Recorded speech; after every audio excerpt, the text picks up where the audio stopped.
Ketika tinggal peri terakhir yang akan memberikan hadiahnya, tiba-tiba terjadi sesuatu yang tidak terduga. Seluruh ruangan tiba-tiba tertutup asap hijau.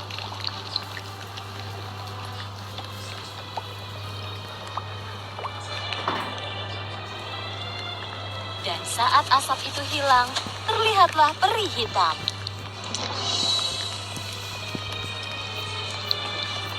Raja bertanya siapa peri itu yang merusak upacara yang indah ini. Peri lainnya segera mengenalinya. Dialah peri hitam berhati jahat. Jadi, kulihat semua orang diundang. Semua orang di kerajaan ini, teman-temanmu, raja, ratu, dan peri. Tapi sayangnya aku tidak diundang. Raja meminta maaf karena sikapnya yang tidak sopan. Baiklah, aku takkan meninggalkan putri kecil cantik ini tanpa hadiah yang unik dariku.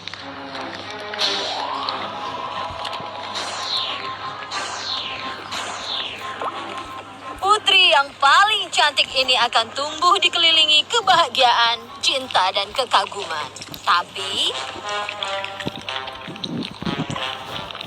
pada ulang tahunnya yang ke-16, tepat sebelum matahari terbenam, jarinya akan tertusuk jarum dan dia akan meninggal. Usir monster itu, bentak raja. Tapi peri hitam menghilang sambil tertawa jahat.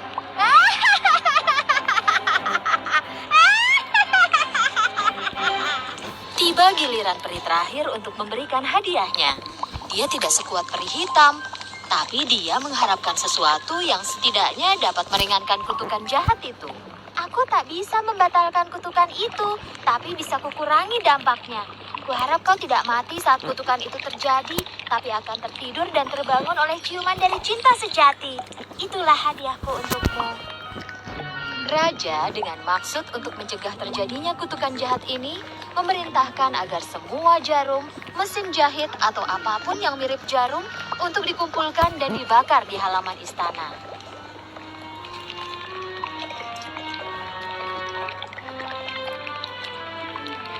Dengan hadiah dari para peri, Putri Aurora tumbuh menjadi anak cantik dan baik hati yang dicintai semua orang.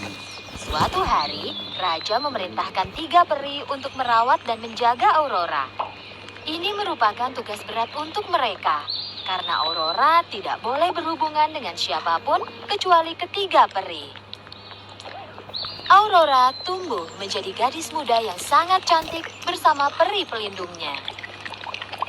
Akhirnya hari itu pun tiba. Hari ulang tahun ke-16 Putri Aurora. Hanya tinggal menunggu matahari terbenam sebelum kutukan peri hitam terjadi. Raja dan ratu melakukan semua yang mereka bisa untuk mencegah kutukan itu terjadi. Tapi mereka masih khawatir bahwa itu akan tetap terjadi. Mereka mengurung Putri Aurora di sebuah kamar demi melindunginya. Tapi Aurora tidak senang dikurung di kamar karena tidak tahu apa yang sedang terjadi. Tiba-tiba terlihat sebuah pintu di dinding. Aurora terpesona oleh pintu yang belum pernah dia lihat ini. Dan dia mendengar suara aneh berasal dari balik pintu itu. Karena penasaran dan tidak tahu apa yang akan terjadi, dia memasuki pintu itu.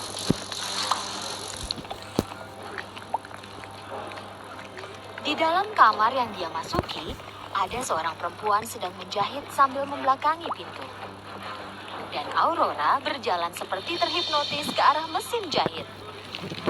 Tepat ketika matahari terbenam, kutukan peri hitam terjadi dan Aurora meraih jarum. Dan pada saat itu, terjadilah. Hanya dengan satu sentuhan jarum, Aurora terjatuh dan masuk dalam tidur abadinya.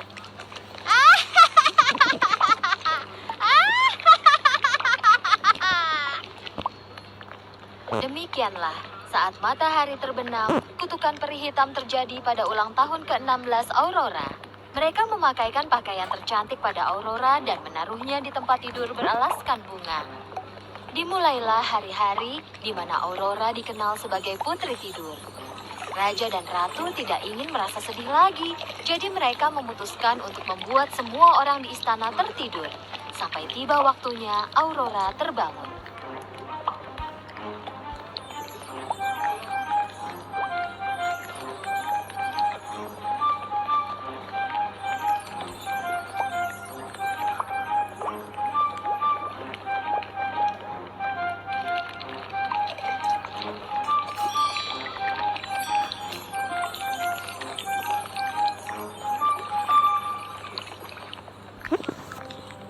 100 tahun telah berlalu. Suatu hari, seorang pangeran tampan lewat dan melihat istana yang ditutupi semak duri dan tanaman merambat. Prajuritnya menceritakan kisah tentang istana itu dan putri tidur.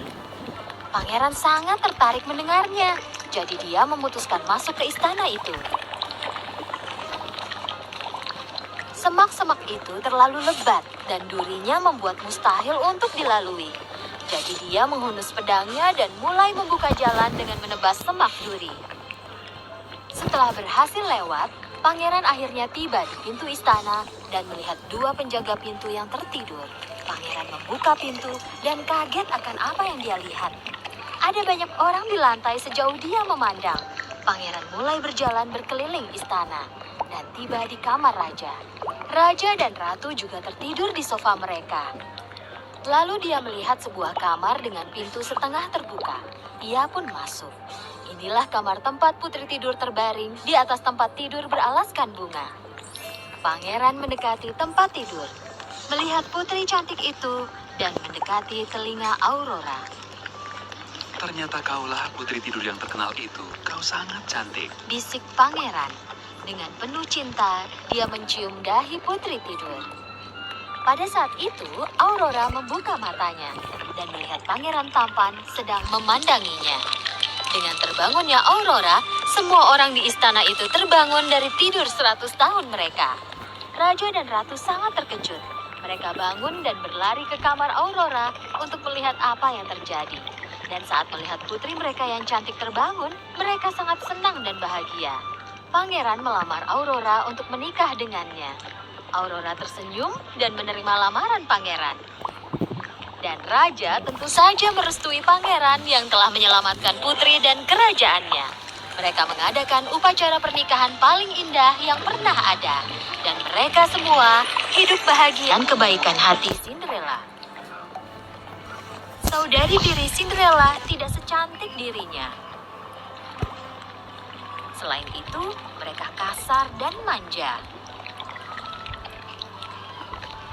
Suatu hari, karena alasan pekerjaan, ayah Cinderella harus pergi jauh. Dan itulah pertama kalinya saat ibu tiri dan saudari tiri Cinderella mengubah hidupnya jadi neraka.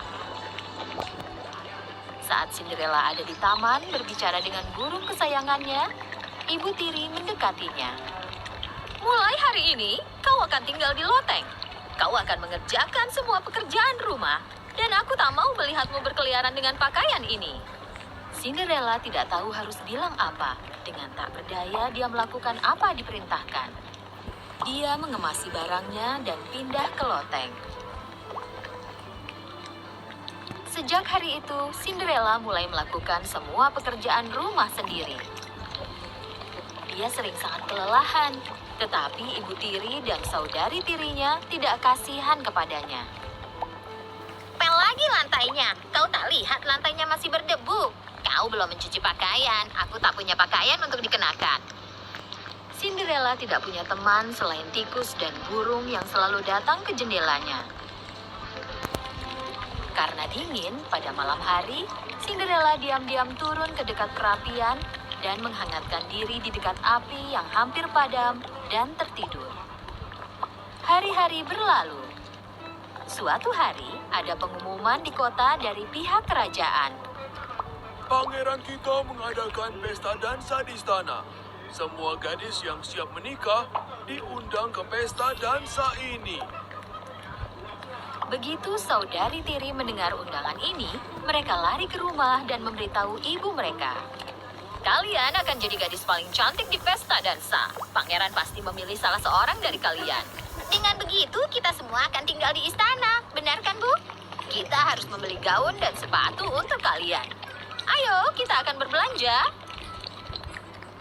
Ibu tiri dan saudari tiri meninggalkan rumah.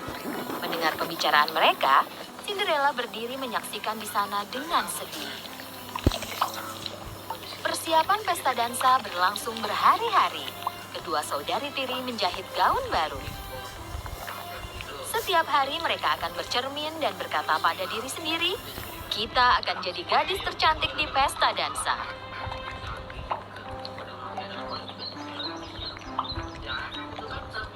Akhirnya hari besar itu pun tiba.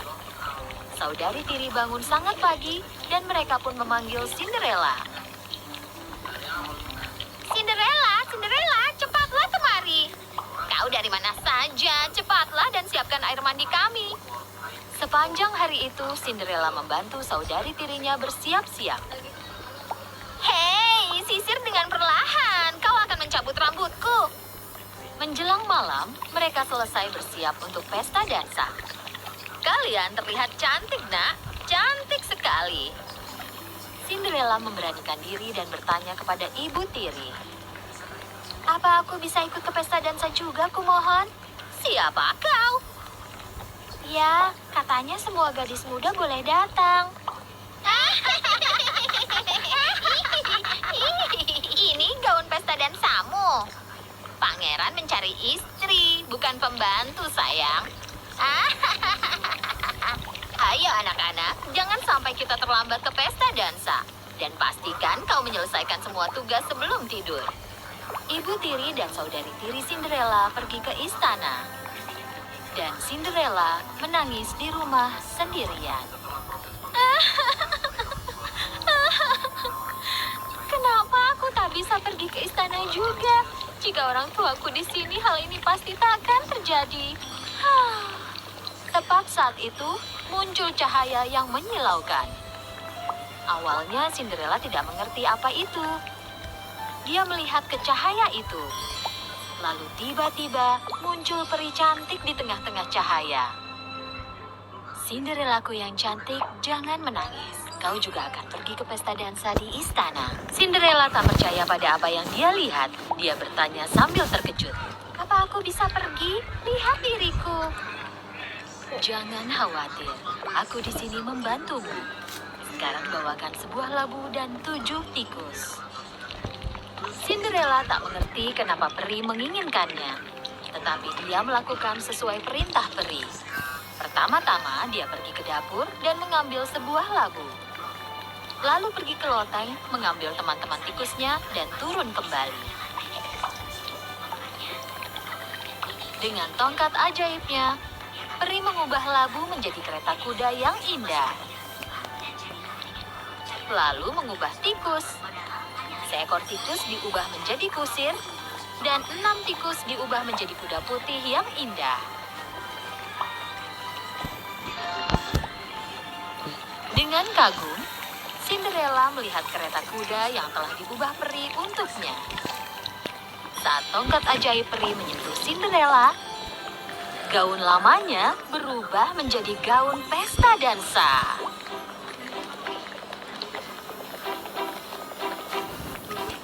Dan sandalnya berubah menjadi sepatu kaca. Aku terlihat seperti putri. Sekarang saatnya pergi ke pesta dansa. Jangan lupa, kau harus pulang saat jam 12 tepat, karena saat itu semuanya akan kembali ke asalnya. Cinderella mendengarkan perintah peri dengan seksama. Lalu dia naik ke kereta dan mulai pergi ke istana. Kereta indahnya berhenti di depan istana. Saat Cinderella memasuki pintu besar ke ruang dansa, semua mata melihat kepadanya. Dia terlihat sangat cantik dan elegan. Bahkan ibu tiri dan saudari tirinya tak bisa berhenti memandangi putri cantik ini. Mereka tentu saja tidak mengenalinya. Tiba-tiba, pangeran muncul di tangga. Cinderella sangat menonjol di antara semua gadis di pesta dansa. Pangeran jatuh cinta pada pandangan pertama pada gadis cantik ini. Dengan dilihat oleh semua orang, pangeran berjalan menuruni tangga dan mendekati Cinderella. Saudari tiri sangat senang karena pangeran datang ke arah mereka. Au, dia mendatangiku. Bukan, dia mendatangiku. Tapi pangeran melewati mereka dan berhenti di depan Cinderella. Gadis muda yang cantik, maukah kau berdansa denganku? Cinderella mengangguk sopan.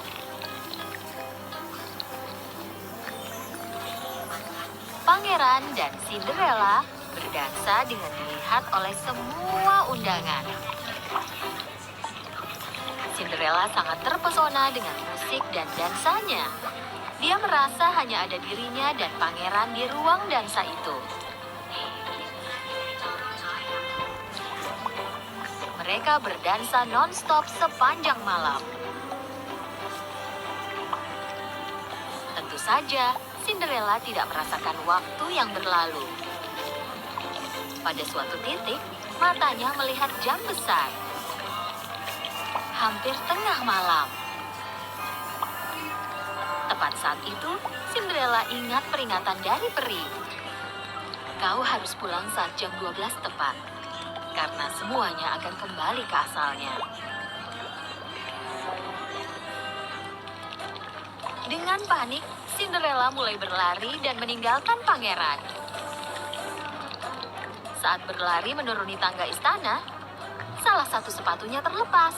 Tetapi dia tak punya waktu untuk kembali dan mengambilnya. Saat berlari menjauh, jam menunjukkan tengah malam dan segalanya berubah kembali seperti semula.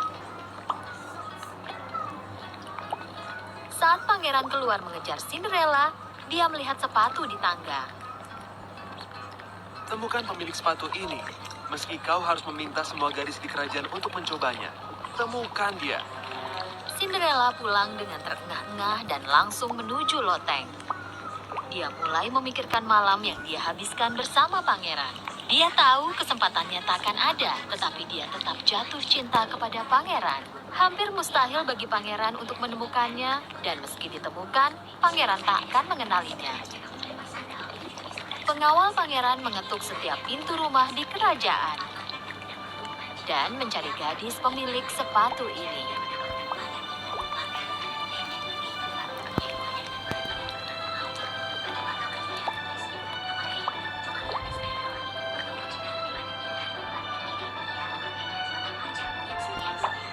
Tetapi sepatu itu tidak pas di kaki para gadis ini. Akhirnya pengawal pangeran tiba di rumah Cinderella. Cinderella sangat senang melihat kereta raja di depan rumahnya. Saat dia akan keluar kamar, ibu tirinya muncul di pintu. Kau mau kemana? Kau juga ingin mencoba sepatu itu? Sambil tertawa jahat, ibu tiri mengunci pintu loteng. Tidak, jangan pergi. Kumohon buka pintunya. Menyedihkan sekali. Apa yang akan pangeran sukai darimu? Pengawal membiarkan saudari tiri kurus mencoba sepatu, tetapi kekecilan. Lihat betapa pasnya sepatu ini. Lalu saudari tiri gemuk mencobanya, tetapi kaki gemuknya bahkan tak bisa masuk ke sepatu itu. Mungkin jika kita mencobanya di kakiku yang lain. Apapun yang mereka lakukan, tidak ada yang berhasil. Upaya terakhir Cinderella adalah kabur lewat jendela, tetapi terlalu tinggi. Jadi dia mulai menangis. Melihat Cinderella menangis, teman-teman tikusnya datang. Ibu tiri mengurungku. Dia pasti punya kuncinya. Seekor tikus keluar dari bawah pintu dan berlari ke bawah. Ibu tiri ada di pintu bersama pengawal pangeran. Kenapa tak datang lagi besok? Hari ini mereka sedikit lelah, kaki mereka pasti membengkak. Tikus melompat ke rok ibu tiri dan mengambil kunci dari sakunya, lalu berlari ke loteng. Tikus itu menyelipkan kunci di bawah pintu. Cinderella sangat senang saat melihat kunci itu. Setelah membuka pintu, dia berlari secepat mungkin. Bagaimana kau bisa keluar? Berhenti, tolong jangan pergi. Aku juga ingin mencoba sepatu itu. Ibu tiri dan kedua putrinya tertawa histeris.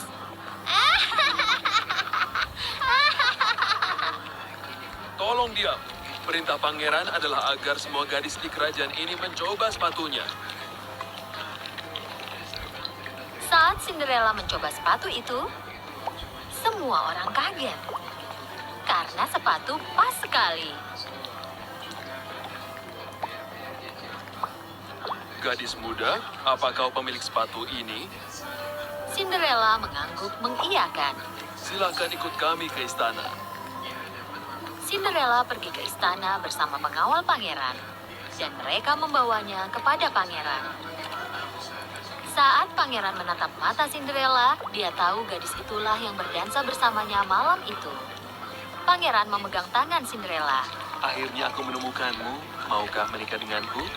Dengan mata haru karena bahagia, Cinderella menerima lamaran pangeran. Mereka menikah dan hidup bahagia selamanya.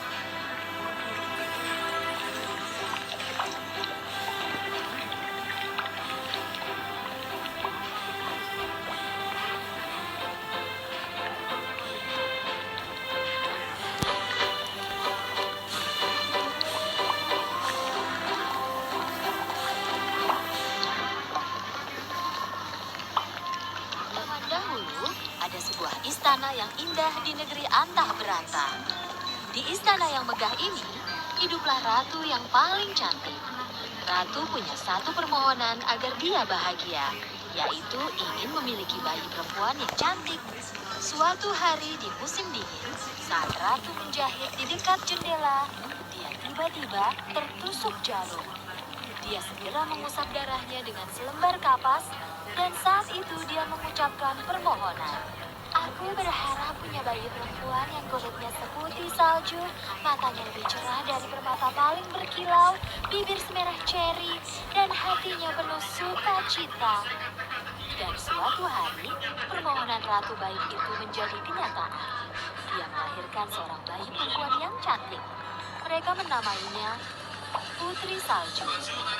Tahun berlalu dengan cepat, tetapi kebahagiaan mereka tidak berlangsung lama.